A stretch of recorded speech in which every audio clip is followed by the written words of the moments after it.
Punya julukan dengan Sajjad, orang yang sangat suka sujud, sampai dahinya sangat hitam rahimahullah. Dan dikatakan beliau kalau sujud tidak mengangkat kepalanya sampai hajatnya selesai dengan Allah. Satu waktu khalifah meminta dia untuk menjadi hakim, punya jabatan. Dan waktu itu hakim gajinya lebih tinggi daripada khalifah, punya istana yang mewah, punya kereta kencana dan seterusnya. Yang jelas teman-teman sekalian, ditawarkan dia menjadi hakim dan dia nolak. Karena waktu itu dia seorang ulama, Sufyan ats-Tsauri seorang ulama Mekah yang terkenal. Dan memang dia orang yang paling layak, paling faham tentang perkara-perkara masyarakat. Lalu dia nolak dengan santun mengatakan saya tidak bisa dan saya khawatir saya akan dihisab oleh Allah hari kiamat kalau saya berhukum yang salah.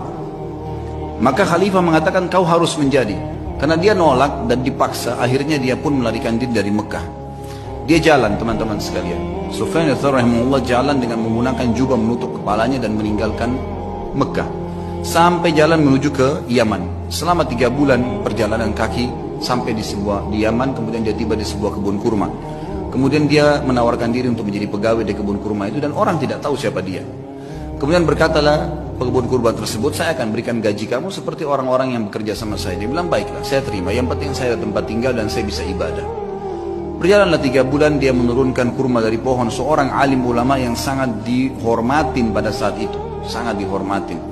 Kemudian dia pun rahimahullah setelah 3 bulan ditanya oleh pemilik kebun tersebut. Dia bilang, wahai Abdullah. Dulunya ditanya dia, siapa nama kamu? Dia bilang, saya Abdullah. Dia tidak dusta. Dia bukan tujuan dusta. Dia mengatakan saya Abdullah, maksudnya saya adalah hamba Allah. Gitu kan? Dalam bahasa Arab begitu. Kalau dia sebut namanya dia ditangkap oleh khalifah. Dia tidak mengatakan nama saya, dia mengatakan saya adalah hamba Allah. Gitu kan? Bahasa Arabnya ana Abdullah.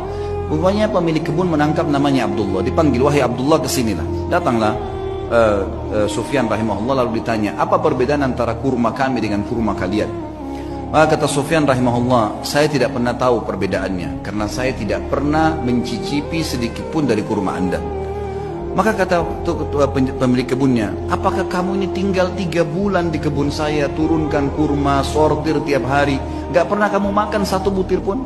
Dia bilang, demi Allah 1 butir pun tidak pernah karena anda tidak pernah mempersilahkan saya.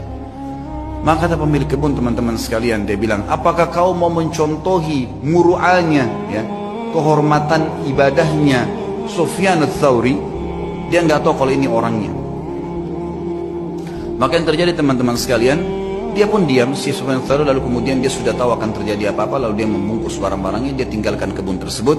Ternyata pemilik kebun ini sudah mendengar berita kalau Amir Mukminin waktu itu menyuruh menangkap Sufyan ats-Tsauri secara paksa.